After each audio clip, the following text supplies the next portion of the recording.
Okay, alright, this lesson I would like to show everyone how to sketch trig function properly. So it's much accurate and easy for the later calculations if you need to shift the function horizontally or vertically. What is the best way to sketch a trig function? Alright, so the first thing we'll start with is sine and cos functions. Y equals to a sine nx and y equals to a cos nx. Alright, when you sketch a trig function for sine and cos, the first thing you need to do is determine the amplitude and determine the period. Amplitude is just the number in front of the sine and cos function. It just determine how high, how low the function will go. Alright, so in this case, it's just a, the coefficient in front of the sine and cos function. How do we find the period?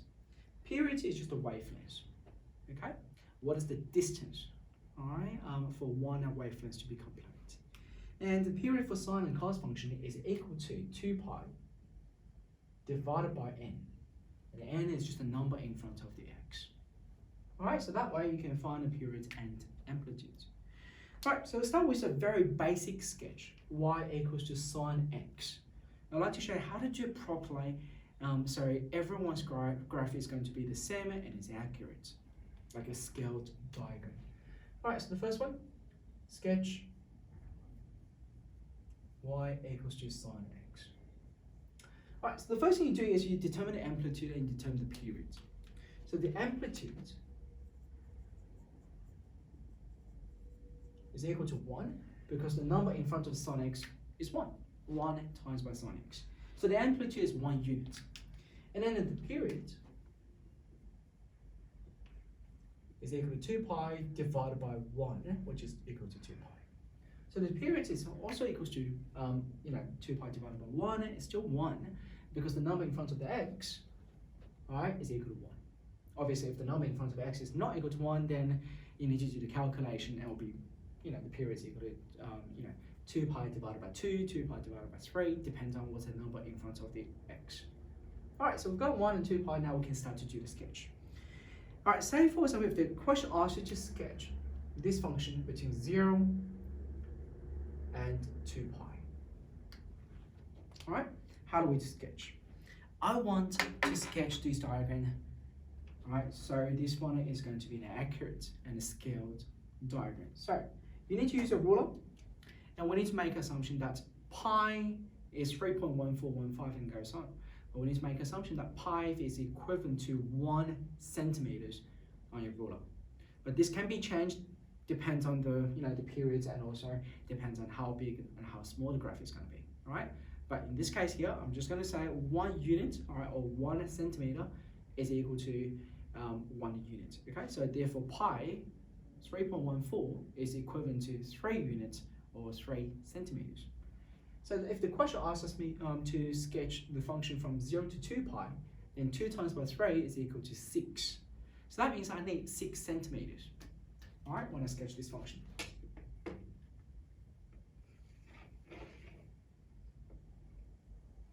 Now, of course, you can do 12 centimeters, you can do 3 centimeters, but that depends on the questions. All right, so adjust your scales depends on what the question asks you to do.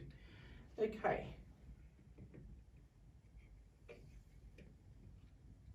So as you can see here, I don't want to draw an asymmetrical diagram because there's nothing on the left hand side. So you don't have to draw anything on the left hand side. All right, so you can draw a coordinate axis like this. And I need 6 centimeters, right? So for my diagram, I'll just do 60 centimeters. Right, so the total distance from here, 0 to this point, is equal to 6 centimeters, or 60 centimeters in my case, all right? But when you draw a diagram, you can measure 6 centimeters. Now I'm just going to call this as 2 pi. That's the period, 2 pi. All right, so if this is equal to, let's say, for example, 3 pi, then that will be 9 centimeters. If that's equal to 4 pi, that will be 12 centimeters. But 12 centimeters probably is a bit too long, so you can reduce, divide the number by 2, so you can do 6 centimeters. But make sure that everything is in scale. All right, and the scale diagram. All right, so the first step then finished. The next step you do is you're going to half that region and divide this region into 4 equal sections. So you've got to half and half it again. All right, so when I half it, 6 divided by 2, or 60 divided by 2 will be 30. When you half the first one, it becomes a pi. And you're going to half it again. It becomes pi on 2. Half it again. It becomes 3 pi on 2. Right, these are very important points that you need to use to sketch the function. Right, now we look at the period, the amplitude. The amplitude is equal to 1. So that's just 1 unit up and down, right? Because we did everything in terms of correct scale, so we need to measure 1 centimeters. And in my case, I'll do 10 centimeters. So that'll be 1, that'll be minus 1. All right? So once we've finished that, we can start to do the sketch. But what I would do, I prefer to draw the boundaries as a dotted line. You don't have to do it this step here. I just find this is a bit easier for me to do the graph. This is not an asymptote, all right? This is just the boundaries, and I know that sine function is not going to go over 1 or below -1. All right? Now, sine functions start from this point. Start from 0. Goes to the top first. And that's why I marked this point here first. So it goes through that point, and coming down to pi, and then down to 3 pi on 2, and then coming back to 2 pi. And that's the way to do it. All right, now, so that's how you sketch it. Obviously, if the question asks you to sketch it from -2 pi, you do the same thing. All right, so now what's the point? What's the whole point? Why I need to make sure that it's a, it is a scale diagram. What's the whole point here? 2 pi is a special number, right? What happens if the question asks you to sketch from 0 to pi over, say 3 pi over 5, right? What do? If you don't, draw this trig diagram or trig graph using this method, then you're going to have a problem with this. Where is 3 pi over 5? Do we know where's 3 pi over 5? No. But we know where's the 3 pi over 5 if you do it correctly in scale. But right now, everything's in the correct scale, right? That's 6 centimeters or 60 centimeters in my case here. All right? So what we can do is, well, we know that pi is equivalent to 3 centimeters if you do it on your exercise book. But my one is like 30. So it'll be 3 times by 30 over 5. Right? And then what you can do is 3 times 30 divided by 5, and that's equal to 18. Right? What's this number? Well, I make sure that pi is roughly equals to 30 centimeters. Then 3 pi over 5 is roughly equals to 18 centimeters. So once we know that, then I can just use my ruler, measure 18 centimeters. 18 centimeters. And here we go, that's 18 centimeters. All right, and then I'm just going to draw a line up there to that point. And then if the question asks me to sketch from 0 to 3 pi on 5, now I know that becomes the graph, right? That becomes the graph, and I can just remove the rest of the graph here. I don't need that part, all right? That's the graph. So this way it's much easier to find a portion of the graph if you want to sketch one part of the graph. This is the best way to do it, trust me, okay? Otherwise, if you don't use this method, it's really hard for you to find out where's the location of 3 pi over 5 or any other points that's not like a special number. Okay, so this is how to sketch sine x. How do we sketch cosine x? Well, same thing. Cosine x, sine x, it's exactly the same method. The only difference is cosine x starts from 1. Because cos 0 is equal to 1. It starts from 1, it goes down first, through that point. So we still need to sketch that, 2 pi here, and we still need to divide it into 4 sections. And then it starts from the top right, starts from the top point here, which is 1, and it goes down to point pi, and go up again to that point. And that becomes the cosine function. Y equals cos x. All right, no difference to the sine function. It's exactly the same. The way to do it, the way to determine the period and amplitude are the same. The only difference is the cosine function starts from 1 and goes down first before it goes up again. So that's how you sketch the cosine function. Next one I'd like to show you is how do we sketch the tangent function, right? Because the tangent function is different to the sine and cos.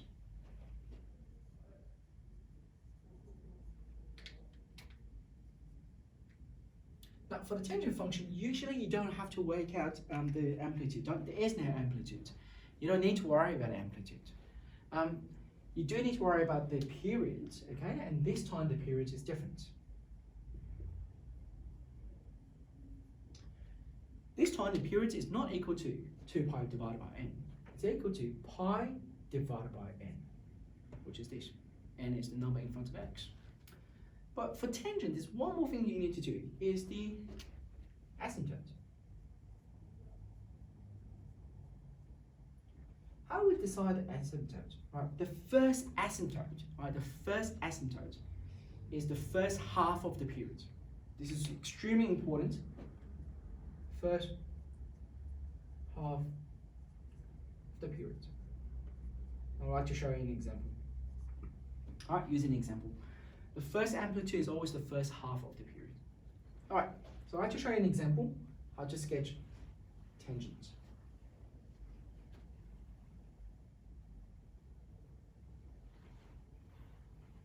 All right, so how about we can sketch tan function, all right?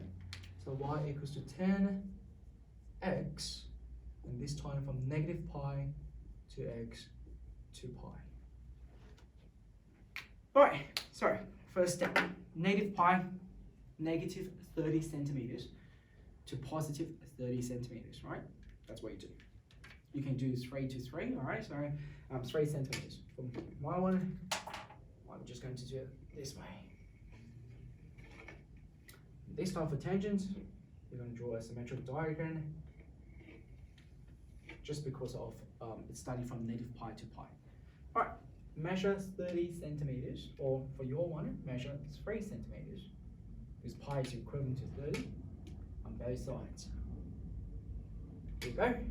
Label that's pi, label here is minus pi. Okay, all right, so now the first step, we need to find the periods.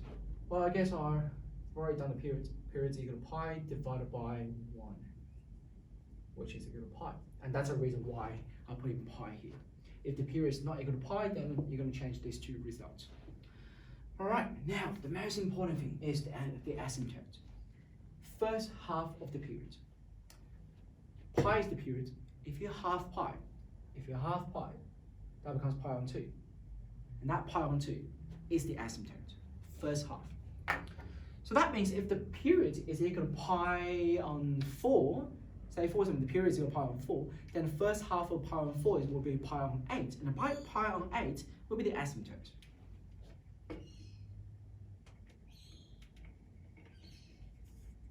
That's the first asymptote, right? That's the first asymptote. Alright, so tangent graphs start from the 0, 0 points. It's like cubic graph, but still slightly different because there's no point, horizontal point inflection there. The graph goes up, try to approach the asymptote. Starting from pi, it goes downwards like this. Alright, and then the second asymptote will be on this side, and it will be half again. It'll be roughly here, and that will be negative pi on 2.